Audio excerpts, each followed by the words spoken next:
and welcome to this bite-sized technical video on testing pension benefits. From 6th of April 2024, only lump sums are tested when accessing a pension. There are no longer any tests relating to income or at age 75.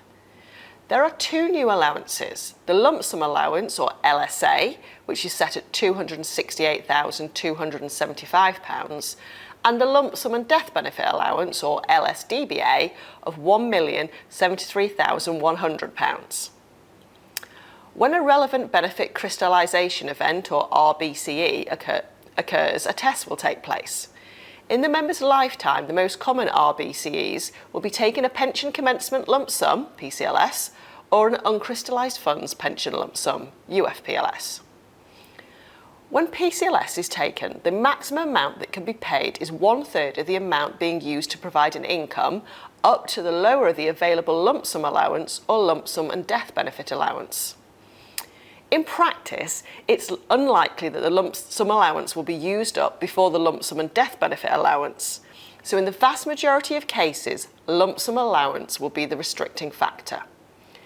If there is no lump sum allowance available, then no more PCLS can be paid, and the excess funds will be subject to income tax. When a UFPLS payment is made, then only the tax-free part is tested against the lump sum allowance. If there is no lump sum allowance available, it is still possible to take UFPLS, but it will all be subject to income tax. Trivial commutation lump sums, winding up lump sums and small lump sums will not be tested against the lump sum allowance, but there must be some lump sum allowance available for the trivial commutation and winding up lump sums to be taken. This is similar to the old rules where some LTA had to be available but was not used up by taking these lump sums. Serious ill health lump sums are not tested against the lump sum allowance, only the lump sum and death benefit allowance. The only scenario where lump sum and death benefit allowance will be used up before lump sum allowance is if a serious ill health lump sum is taken first, then a PCLS or UFPLS taken from a different arrangement later, so this would be extremely rare. When the member dies under the age of 75, the principle of only lump sums being tested continues. This means that only lump sum death benefits paid out to beneficiaries will be tested against the deceased's available lump sum and death benefit allowance. Any death benefits paid as beneficiary's pension are not tested.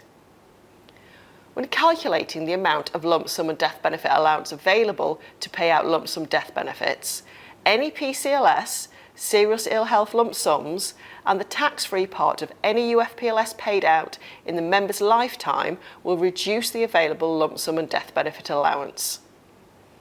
In most cases, the only lump sums the deceased will likely to have been taken will be a PCLS, so the lump sum and death benefit allowance will be £1,073,100 less the sum of all PCLS payments. Where the lump sum death benefit to be paid out exceeds the available lump sum and death benefit allowance, the excess will be subject to income tax for the beneficiary. Within the allowance, the lump sum must be paid out within the relevant 2-year period to remain tax-free. Where the member dies after age 75, there is no test, but all death benefits will be subject to income tax for the beneficiary.